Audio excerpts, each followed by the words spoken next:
냄새가 나요. 무슨 냄새가 날까요? 양상추 아닙니다. 그건 어제 끝났고요. 락스 냄새가 나요. 락스.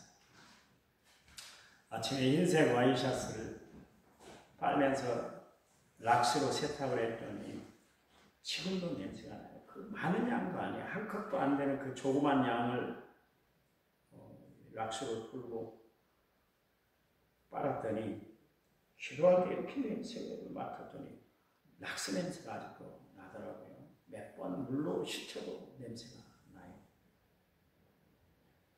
우리 몸에서 무슨 냄새가 나야 할까요?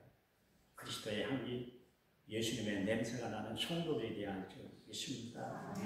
그 잠깐이라도 락스로 만졌더니 락스 냄새가 가시질 않는데 우리는 평생 교회를 다니면서도 예수님을 만난 예수 냄새가 나질 않는다 할 것 같으면 그리스도의 향기가 나지 아니하고 오히려 세상적인 썩은 냄새가 난다 할 것 같으면 오늘부터 그리스도의 향기를 풍기고 살아가는 성도들이 되시기 바랍니다. 여러분하고 다시 한번 인사하는데 그리스도의 향기를 풍기며 살아갑시다.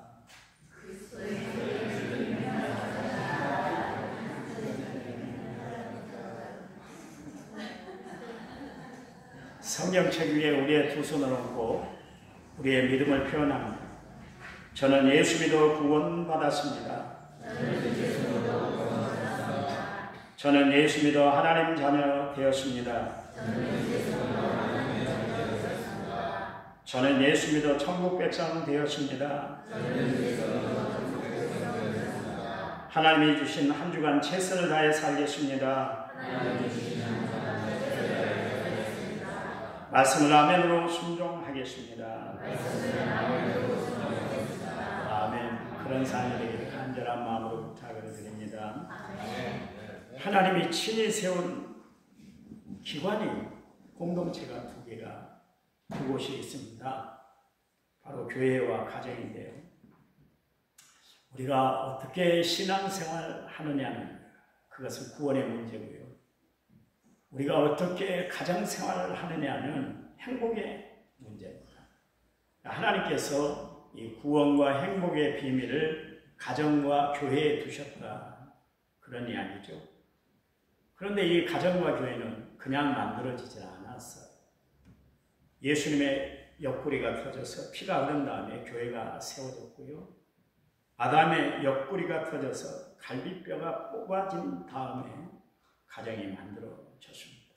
무슨 이야기일까요? 교회와 가정은 그만큼 소중하다.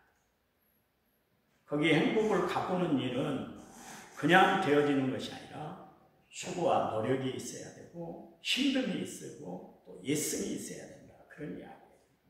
여러분, 우리가 교회 생활과 가정 생활을 등한히해서는 절대로 우리는 행복을 누릴 수가 없어요. 행복할 수가 없는 것입니다.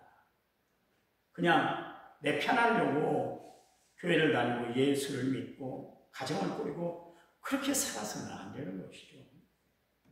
헌신과 수고의 노력이 있어야 됩니다. 늘 이야기합니다마는 그 시조에 우리나라 시조에 그런 이야기가 있더라고요. 산절로 수절로. 산이 저절로 만들어졌고 강물이 저절로 흐르게 됐다. 그런 이야기를 하는데 그렇지는 않습니다. 다 하나님이 만드신 경륜 가운데 이루어진 것입니다. 처음 물이 흐르는 것이 있잖아요. 여러분 저기 지난해 가면 뜬봉생이 있고 또 하나 뭐예요? 잘 모르시구나. 네? 데미샘 뜬봉생이 있습니다. 좀 가까운 거리에 있어요. 좀 거리는 좀 떨어지긴 했습니다. 그렇게 먼 거리는 아닙니다. 한쪽에서 흐른 그 물로 인해서 여러분 금강이 만들어졌어요. 또 한쪽에서 흐른 물로 인해서 섬진강이 만들어졌습니다. 그냥 만들어진 게 아니라 저절로 된 것이 아니에요. 분명히 처음 흐르는 기점이 있어서 그것이 흐름으로 말미암아 강이 되었어요. 여러분 지리산이 저절로 쑥 솟아올라서 지리산이 됐습니까? 아니잖아요. 다 하나님의 섭리와 경륜 가운데 만들어진 거예요. 우리가 행복이라는 단어를 참 많이 사용하고 행복했으면 좋겠다. 그런 이야기를 많이 하고 살아가는데요. 저절로 되는 것이 아닙니다. 서로 이해하고 사랑하고 관심 기울여주고 서로 맞추고 살아야 그래야 행복이라는 단어가 자리하게 되는 거예요. 저절로 행복하지는 않습니다. 서로가 부부간에도 노력해야 되고 부자간에도 서로 노력해야만 행복이라는 단어를 우리는 손에 쥐을 수가 있는 거예요.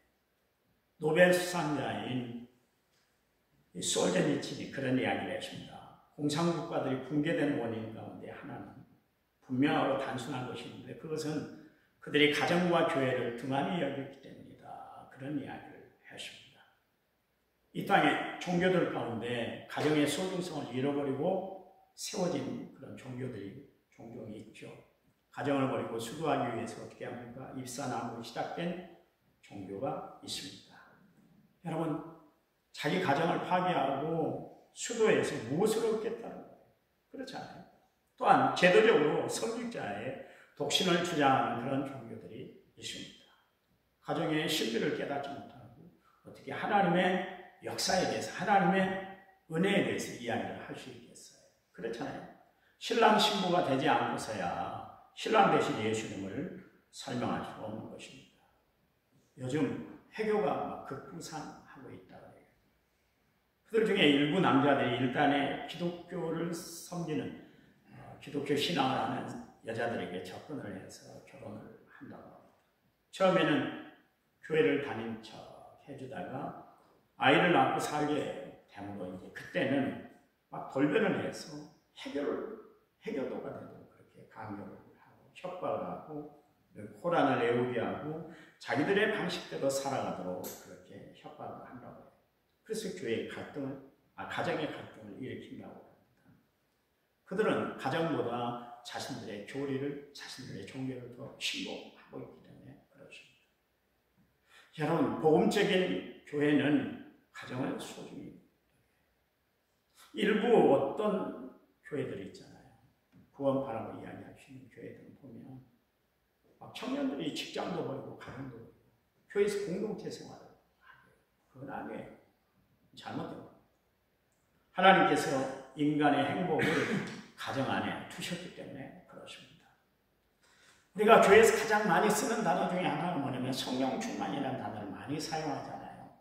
술 취하지 말라 이는 방탕한 것이니 오직 성령의 충만함을 받으라 그랬는데 그 다음에 이어지는 말이 뭐냐면 부부간에 서로 사랑해라, 부모를 공경하라, 자식을 복음으로 잘 양육시켜라 그런 말씀이 기록되어 있습니다. 그러니까 우리가 성령 충만하다 이야기는 저 깊은 산속 기도원에 들어가서 열심히 기도하는 것도 중요하지만 가정 공동체 안에서 누리는 그 공동체의 행복이 또한 중요하다 그런 이야기예요. 여러분, 신앙생활의 목표가 있다면 그건 뭡니까? 예수 믿어 구원받아 하나님이 누리게 하시는 행복한 삶을 살아가는 것, 이게 신앙생활이에요. 여러분, 예수 믿는데도 여전히 불편하고 예수 믿는데도 여전히 불안하고 예수 믿는데도 여전히 불만스럽고 예수 믿는데도 여전히 만족스럽지 못하고 늘 살아간다면 여러분, 예수 잘못 믿는 거예요. 교인들 중에 그런 사람들이 있어서는 안 돼요. 교회 오면 누구를 흠집자 할까? 교회 오면 누구를 쓰러뜨릴까? 저거 단점이 뭔가? 그걸 보기 위해서 교회 나오면 안 되는 거예요. 여러분 스스로가 행복을 잃어버리고 살아가는 거예요. 하나님은 우리에게 신앙생활을 통해서 행복을 누리게 하시기 위해서 우리에게 신앙생활을 하게 하셨잖아요.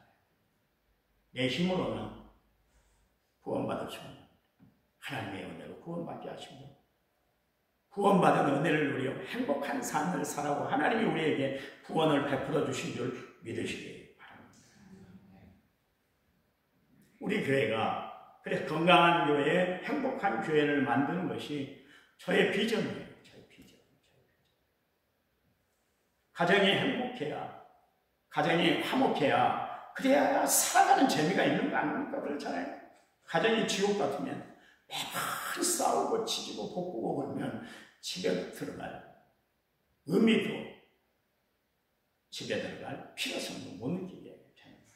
여러분 스스로가 가정을 천국으로 만들 수 있고 지옥으로 만들 수가 있는 거예요. 여러분, 누구든 흠집이 없는 사람이 어디 있습니까? 다 흠집이 있어요. 그래서 옛말에 털어 먼지도 안 나는 것이 없다고 했고, 인간은 냄새 나는 존재다, 그런 이야기를 하고 있잖아요. 다 문제가 있는 사람들이에요. 서로 이해하고 감사하고 사랑하고. 그래서 베드로전서 4장 8절 말씀에 서로 사랑하기를 힘쓸지니 사랑은 허다한 죄를 덮는다 그래죠. 허물까지도 다 덮어요. 왜냐하면 하나님의 사랑은 우리를 덮어주었기 때문에 그 사랑을 받고 살아가면 우리도 남을 덮고 살아갈 수가 있다, 그런 이야기. 제가 이야기를 했잖아요. 처음에 우리 집사람하고 결혼은 몇 달 지나고 나서 그런 이야기를 했습니다. 내가 속고 결혼한 것 같아. 그랬어요. 난 믿음 하나 보고 기도 잘하는 거 보고 열심히 봉사하는 거 보고 저 사람은 사목감이야. 그래서 선택을 했잖아요. 같이 살아보니까 아니라는 생각이 어느 날 갑자기 들더라고요. 그래서 한마디를 했더니 우리 집사람도 나도 속았어. 무슨 소리야. 그러더라고요. 다 속고 사는 거예요. 겉으로 봐서 좋은 것 같고 아름다운 것 같고 최고인 것 같지만 누가 그렇게다 그놈이 그놈이고 그놈이 그놈이라고 똑같아요. 50고 100고에. 그래서 50고 100고라는 이야기도 남을 쳐다볼 것이 없어요. 내가 잘하면 되는 거예요. 그래서 목사의 책임은 뭡니까? 교인들에게 복음을 전함으로 이 땅에서 하나님께 영광 돌리고 행복하게 살아가도록 인도하는 인도자예요. 가이드예요, 가이드. 그래서 이 강단은 행복을 파는 장소예요. 그렇기 때문에 여러분이 교회에 올 때마다 행복을 사가지고 가는 그런 은혜로운 성도들이 되시기를 간절한 마음으로 부탁을 드립니다. 신앙생활 다른 거 아니에요. 행복하게 사는 거예요. 그리고 예수 믿어 이 행복함을 이웃 사람들에게 나누고 주고 살아가는 것이 신앙생활이에요. 오늘 제가 여러분에게 얘기하고자 하는 가정은 이런 가정이 되시길 원합니다. 호텔방이 없어도 괜찮습니다. 값비싼 침대가 없어도 괜찮아요. 서로 편안히 눕고 마음 편하게 정말 은혜를 나누고 살아갈 수 있다면 그것처럼 행복한 가정이 어디 있어요? 인류 식당에서 맛있는 음식 진수성찬이 없어도 괜찮아요. 서로 웃으면서 김치 한 조각을 나누어도 괜찮습니다. 호화스러운 저택에 살지 못해도 괜찮습니다. 여러분, 우리나라가 너무 잘못된 거예요. 그러니까 사람들이 상대적 빈곤을 누리고 상대적 결핍 때문에 자꾸 위축이 되는 거예요. 뭐 연예인들 막 100평, 막 200평 의리의리한 집을 막 소개를 해주고 그러면서 이렇게 살아야 인생 성공한 것이라고 이야기를 하는데 그렇지 않아요. 여러분, 집이 크다고 행복이 그만큼 꽉 차는 거 아니잖아요. 집 크기와 행복과 비례하는 것이 아니에요. 착각하지 마세요. 그 집에서 살지 못한다고 다 바가지를 긁고 그렇게 살면 어떻게 알겠어요? 그렇잖아요. 안 되는 거예요. 화목하게 살면 사랑하는 아내에게 값비싼 보석을 주지 않아도 괜찮습니다. 서로 소중하지 알고 살아가면 그것이 최고인 것이죠. 훌륭한 인격과 교양이 모자라도 괜찮아요. 보통 우리는 그렇습니다. 저 사람은 대먹지를 못했어. 그런 이야기야. 미갈이 그랬거든요. 다윗의 아내였던 미갈이 하는 다윗이 하나님의 법궤가 성전 다윗성으로 들어오면 막 춤을 둥시고 췄어요. 그랬더니 바주침이 내려가고 그랬어요. 우리는 바주침이 내려가면 어떻게 됩니까? 속옷이 있잖아요. 이스라엘 나라는 속옷을 안 입어요. 그러면 어떻게 돼요? 다 드러나게 되죠. 그래서 미갈이 창문으로 쳐다보다가 속으로 욕을 했어요. 역시 못 배운 집안에서 태어난 사람 역시 뭔가 저렇게 부족해. 어떻게 왕이 돼가지고 채통머리가 없이 덩실덩실 춤을 추다가 50에 깨지단 말이에요. 그러면서 남편은 싫어했어요. 다윗이 어떤 사람입니까? 하나님 마음에 합한 사람. 신앙이 아니면 도저히 살아가지 않았던 사람. 다윗 아닙니까? 그런데도 그렇게 업신여기니까 하나님이 어떻게 해요? 미갈의 태의 문을 닫아버렸다. 축복의 문을 닫아버렸다. 그렇게 이야기를 해줍니다. 부부간에는 여러분 부족한 면이 보일 거예요. 그거 덮어주는 것이 부부 사이예요. 언제까지 그 사람의 단점만, 안 좋은 면만 계속 드러내고 살 거예요. 좋은 면이 더 많잖아요. 그것을 보고 살라 그러냐. 최근에 설문조사를 했는데 중년 이후에 여성들이 남편에게 원하는 것이 있대요. 그게 뭘까요? 1위. 제일 선호하는 것이 뭐예요? 돈이래요. 돈이면 모든 것이 다 해결된다고 그렇게 이야기합니다. 돈이 최고라고 그렇게 여기고 사람들이 살아가고 있습니다. 그런데 봐보세요. 우리나라가 세계 경제 지금 몇 등입니까? 10위 안 드는. 좀 뒤로 물러난다 해도 10위 안 드는 나라. 세계가 몇 개 나라입니까? 200개가 넘는 나라가 되잖아요. 거의 300개 가까운 나라가 있는. 그 중에 12위라면 대단한 나라인 거예요. 대단한. 근데 물질의 풍요가 가져다 줬는데 물질의 풍요를 그렇게 하나님이 가져다 줬는데 불구하고 행복하다고 합니다. 지금 사람들에게 이야기를 하면 행복하세요. 근데 행복하다고 이야기하는 사람은 열에 한 명밖에 없을 거예요. 다 불행하다. 다 힘들다. 다 어렵다. 우리나라 개신교, 그러니까 개신교하고 가톨릭을 합해서 기독교인이라고 하는데 1000만이 넘잖아요. 1000만이 넘잖아요. 그런데도 불구하고 세계적으로 안 좋은 데는 다 상위 랭킹에 지금 다 들어가 있잖아요. 더 심각한 것은 가정마다 다 가정이 깨지고 있다는 사실이에요. 통계에 의하면 한국의 이혼율이 세계 2위라. 그리고 출산율은 세계 꼴찌라고 그런 이야기를 합니다. 그러므로 이러한 때 우리들은 정말 부부들이나 부모들은 가정을 지키기 위해서 힘쓰고 애써야 될 줄 믿습니다. 옛말에 가만사성이라는 단어가 있지 않았습니까? 가정이 화목하면 모든 만사가 행복하다. 모든 것을 다 이룰 수가 있다. 그런 이야기 아닙니까? 아울러 우리 교회가 화목하고 늘 사랑과 은혜가 넘치면 우리의 영도 살찌고 우리의 삶도 평안하게 되는 줄 믿으시기 바랍니다. 그래서 지금은 교회 만사성이라 그런 신조어가 생겼다 그러지 않습니까? 자, 그렇다면 우리가 어떻게 해야만 우리의 가정을 행복한 가정, 은혜로운 가정, 사랑이 넘치는 가정, 감사가 함께하는 가정이 될 수 있을까요? 가정에 필요한 것이 많이 있습니다. 여러분 돈도 필요하고 가구도 필요하고 가전제품도 필요합니다. 그러나 그런 것들은 우리에게 영원한 기쁨과 만족을 누릴 수 있게 하는 것이 아니에요. 사도행전 10장에 나오는 고넬료는 이스라엘 나라에 그러니까 주둔하고 있는 가이사랴 지방에 주둔하고 있는 로마 군대의 백부장이었습니다. 장교였죠.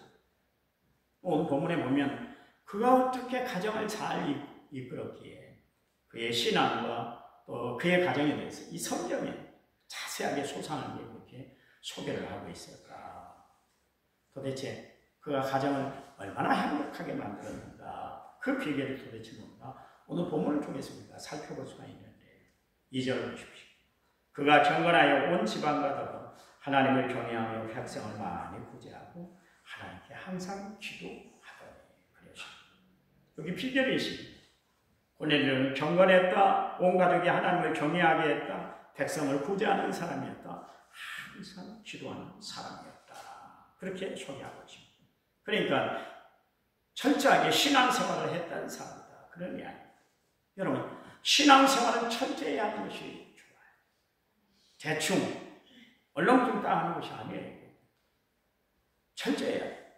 다시 말해서 신앙생활에 대해서는 모든 것을 철저히 갖추고 신앙생활하는 것이 참 중요하다. 그런 이야기예요. 여기 경건이라는 단어가 헬라어로 유세베스라는 단어를 썼는데 하나님을 향한 올바른 태도를 뜻하는 겁니다. 그러니까 경건한 삶이라는 것은 뭡니까? 성경책을 옆구리에 끼고 조심스럽게 걷는 것, 그것이 경건한 삶이 아니에요. 경건한 삶은 어떠한 삶인가? 바르게 살아가는 삶이 경건한 삶이에요. 지금 우리 사회가 이렇게 시끄럽고 세상이 복잡한 것은 우리가 지금 잘 못 살아서 그런 것이 아니에요. 못 살기 때문에 이런 것이 아니에요. 사람들이 바르게 살려고 하지 않기 때문에 그런 거 아닙니까? 그렇잖아요. 다들 부정과 청탁하고 부정에 손대고 불의한 일에 앞장서고 그러기 때문에 이 사회가 이렇게 시끄럽고 복잡하고 어려워. 한국교회가 IMF를 통해서 한번 휘청거렸습니다. 그때 헌금이 덜 나오기 시작을 했죠. 왜냐하면 성도들의 기업체가 무너져 내려갔습니다. 그러고 나서 코로나가 온도만요. 한국교회 이번엔 교인들 숫자가 팍 주저앉았어요. 제가 새벽녘 때 늘 이야기합니다. 하나님은 계속 한국교회에 관심을 가져요. 왜냐하면 한국교회를 통해서 기독교 미래를 감당하라고 하나님이 한국교회를 세워주셨기 때문에 그렇습니다. 여러분, 세계에서 선교사를 가장 많이 파송한 나라가 미국이요. 그 다음에 한국이에요. 근데 인구 대비로 보면 한국이 가장 1위를 달리고 있습니다. 어제 필리핀 현지 선교인들이 오셨어요. 두 팀이 나누어져서 왔는데 우리 교회 10분이 오셨습니다. 그 필리핀 사역을 위해서 얼마나 힘쓰고 애썼겠어요. 우리처럼 이렇게 포화스러운 환경에서 목회를 하는 것이 아니라 정말 힘든 상황에서 하나님의 사역을 감당하는 그 사람들을 보니까, 그분들을 보니까 고개가 숙여지더라고요. 우리가 더 많이 도와야 되겠다, 그런 생각을 하게 되는데, 보세요. 한국교회 이대로 가만히 있으면 하나님이 또 다른 어떤 일을 통해서 또 위기를 주실 거예요. 하나님이 왜 한국교회 지금 어렵게 만드는가, 힘들게 만드는가, 그거는 뭐예요? 하나님이 한국교회 알곡과 가라지를 다 골라내고 있어요. 이럴 때 한국교회가 정신을 바짝 차려야 돼요. 나는 깜짝 놀랐네. 세상에 이런 사람이 목사라고 타이틀을 걸어놓고 목회 사역을 감당하는 사람이 있습니다. 누구의 정감입니다. 저는 그 사람을 목사라고 부르지도 않습니다. 전국에 있는 책임자들이 있잖아요. 담당하는 책임자들. 불러놓고 집회를 하는. 앞으로 다 나와. 뉴스에 나왔잖아요. 다 나오라고요. 여기서 자기 책임 감당하는 사람은 들어가야 돼. 책임 못 진 사람들 그 자리에서 얼차례 대가리 박는 사람들이 있어요. 세상에. 교회에서 무슨 짓입니까 그게? 아니, 목사가 하라고 하는 사람들도 그렇고 말하는 사람도 더 나쁜 사람이에요. 교회에서 얼차례를 자기 책임량을 감당을 못했다고 그런다고 또 다 머리를 박고 손 뒤로 하고 그 군대에서나 하는 그 짓을 교회에서 하고 있어요. 시키는 놈은 더 나쁜 놈이지만 그 일에 동조하는 사람들은 더 나쁜 사람이에요. 그것도 박수를 치는 교회들 더 나쁜 인간들이에요. 뭔 교회가, 그런 교회가 어디 있어요?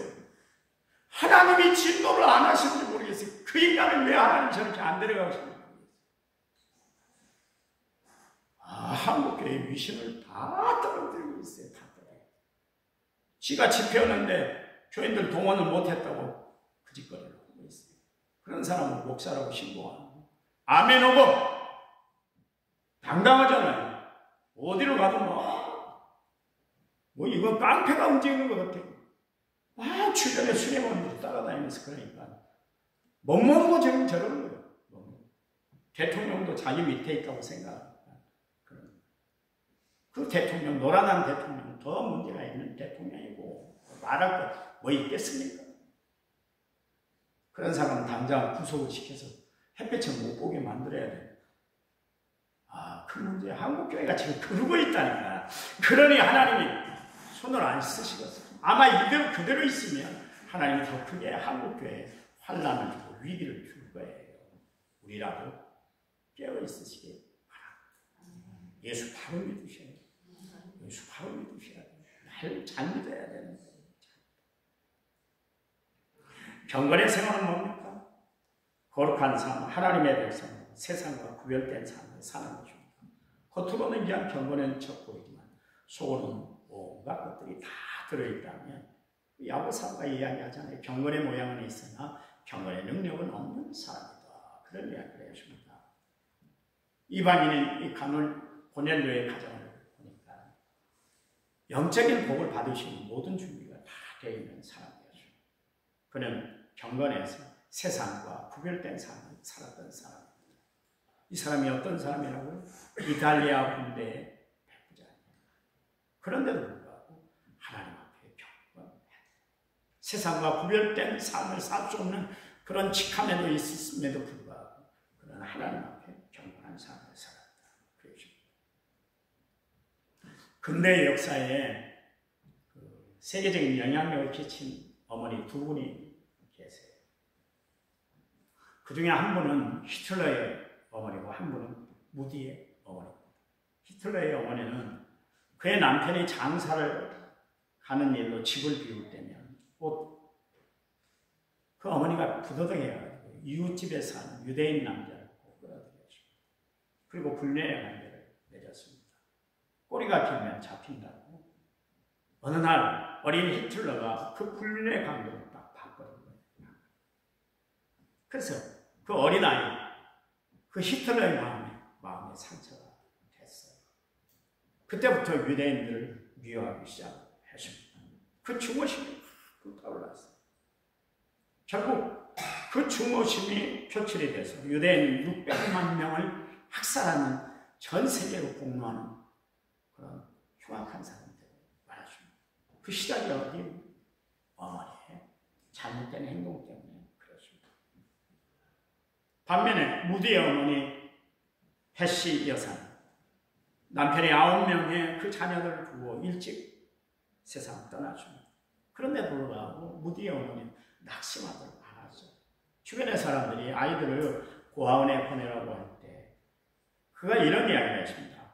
내 두 팔에 아직 힘이 남아있는 한 결코 고아원에 보낼 수가 없다. 어머니만큼 자식을 생각하고 기도해준 사람은 이 세상에 아무도 없다. 그렇게 말하면서 주일날이면 도시락을 싸가지고 가서 교회 모두가 데리고 갔습니다. 그리고 철저히 기독교 신앙으로 그들을 키웠다. 그렇게 이야기하고 있습니다. 그래서 세계적인 부흥사인 무디 목사가 그 패시라는 어머니를 보면서 태어나게 됩니다. 오늘 고넬료가 어떻게 예수를 믿었는지 설명할 일은 없습니다. 성경이 아직 설명하고 있지는 않습니다. 그러나 우리는 짐작할 수가 있는 것이죠. 그 당시에 이스라엘을 점령했던 로마 귀족이나 고급 장로들은 아들을 장가 보낼 때 딸을 그러니까 이제 처녀를 아내로 맞이하는 일이 그렇게 비일비재했었습니다. 왜냐하면 그 당시에 로마는 정치, 문화, 교통, 교육, 무역의 중심을 이뤘잖아요. 세계를 정복한 로마에는 노예들이 가득 찼습니다. 그래서 여러분이 잘 아시는 대로 로마 사람이 4사람이 걸어가면 그 중에 3사람이 노예라고 그럴 정도로 노예가 넘쳐났던 것이 로마였습니다. 그러니까 로마 사람들은 손 하나 갖다 안 하고 살았어요. 네. 여러분 영화를 성화를 봐서 합니다. 매일 먹고 마시고 즐기고 타락하고 그런 일에만 집중을 했어요. 그래 이 성문화도 무너지고 정신세계도 다 타락하고 그래서 그때에 유대인들 처녀들을 보니까 자기를 지켜요. 정절을 지키고 자기를 지키고 살아가는 모습이 다르니까 그래서 신부감을 얻을 때는 꼭 유대인 처녀들을 얻었다 그런 이야기. 아마 생각에 의하면 아마 고넬료도 그렇게 해서 유대인 아내를 얻었을 겁니다. 그때부터 그가 신앙을 갖게 되었던 것이죠. 그래서 고넬료는 가족 신앙에 성공한 사람이 됐습니다. 여러분 경건했다는 건 뭡니까? 지킬 것 지킬 줄 알고 해야 할 것 하고 하지 말아야 할 것 안 했다 그런 이야기입니다. 버릴 것 철저히 버리고 그렇게 살았다 그런 이야기입니다. 여러분 우리 주위에는 정말 우리의 경건을 무너뜨리는 그런 도구들이 참 많아요. 술, 담배, 도박, 마약, 지나친 오락들이 그렇습니다. 경건의 생활을 하려면 유익하지 않은 것은 버릴 줄 알아요. 필요 없는 것도 역시 마찬가지로 버릴 줄 알아야 됩니다. 우리가 주목할 것은 그가 온 집으로 더불어 하나님을 경외했고 또 백성들을 구제했다. 그렇게 이야기를 하고 있습니다. 그것은 온 가족 식구들이 한 마음으로 하나님을 섬길 수가 있었다. 그런 이야기. 쉽지 않은 일이에요. 목회자 가정도 그렇고 장로도 가정도 그렇고 권사, 안수집사 가정도 있어요. 이렇게 신앙이 경건해서 온 식구들이 예수 믿는다는 것이 그렇게 쉽지가 않아요. 목회자 가정에서도 마찬가지입니다. 그런데도 불구하고 그는 믿음이 견실했기 때문에 그의 식구들 전체를 다 예수 믿게 했다. 그런 이야기. 제가 아는 한 가정이 있습니다. 큰오빠가 성결교회 장로였고 작은 오빠는 무신론자고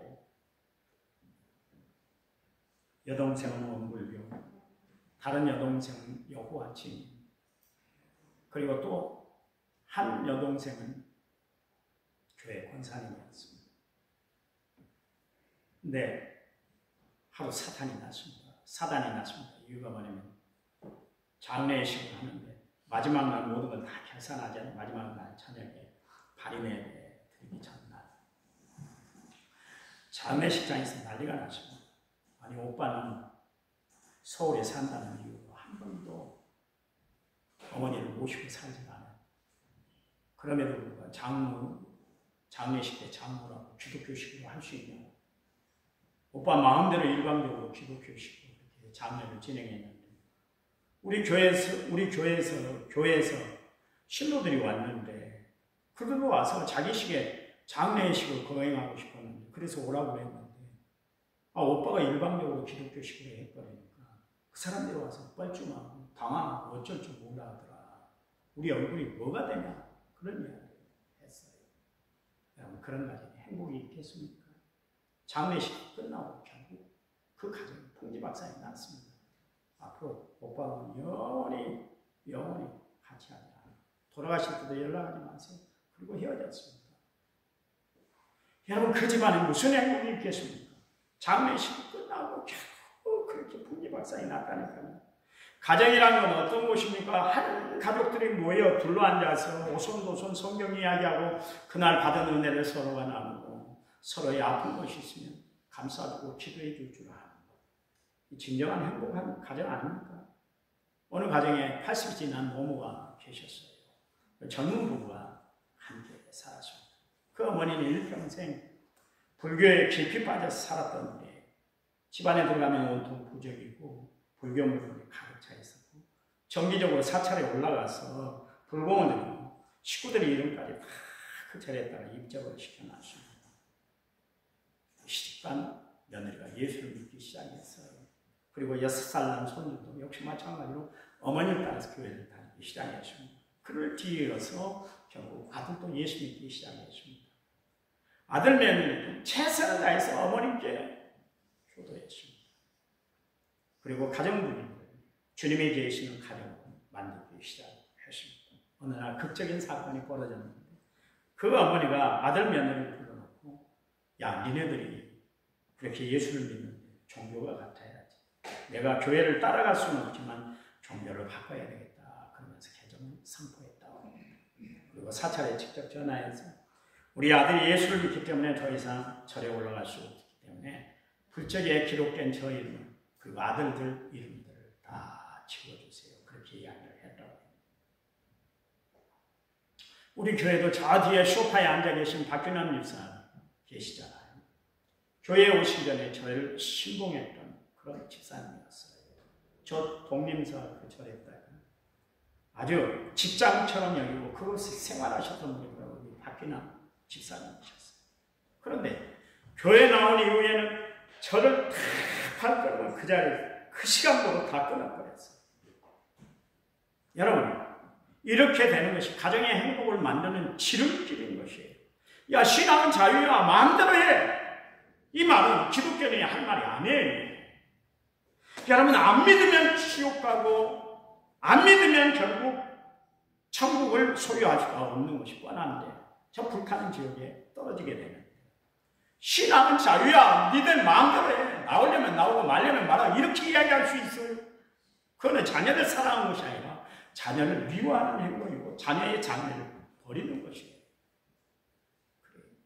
온 가족이 하나님을 경외하고 함께 하나님 앞에 나와 기도하는 것, 그의 지상 세상 최고의 행복인 줄 믿으시기 바랍니다. 아멘. 오늘 우리가 가족을 구원하고 가족신앙을 회복하는 여러분의 삶이 되시기를 간절한 마음으로 부탁을 드립니다. 아멘. 5월 가정의 달 마지막 주에 가정을 다시 한번 깊이 생각하셔서 사랑하는 은혜로운 가정이 되시기를 간절한 마음으로 부탁을 드립니다.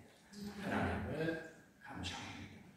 우리의 가정, 행복한 가정, 은혜로운 가정, 믿음이 충만한 가정, 감사가 넘쳐나는 가정이 되게 해주셔서 이 어려운 시대에 하나님의 역사의 손길이 함께할 수 있도록 축복해 주시옵소서.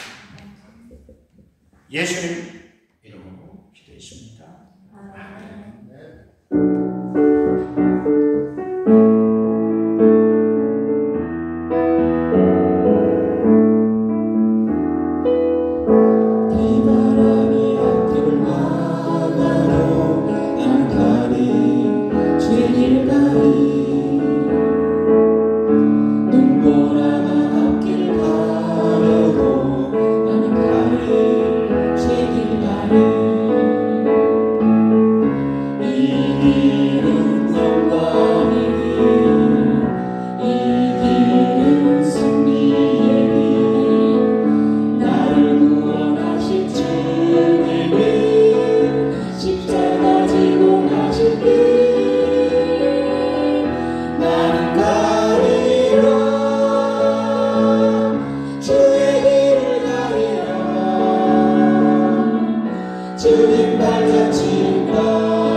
길이요 진리요 생명 되신 우리 주 예수 그리스도의 은혜와 하나님 아버지 지극하신 사랑과 성령님 위로교통원의 충만한 역사가 오늘 말씀을 받은 모든 성도들 위해 이제부터 영원토록 함께 하시기를 간절히 축원하옵나이다.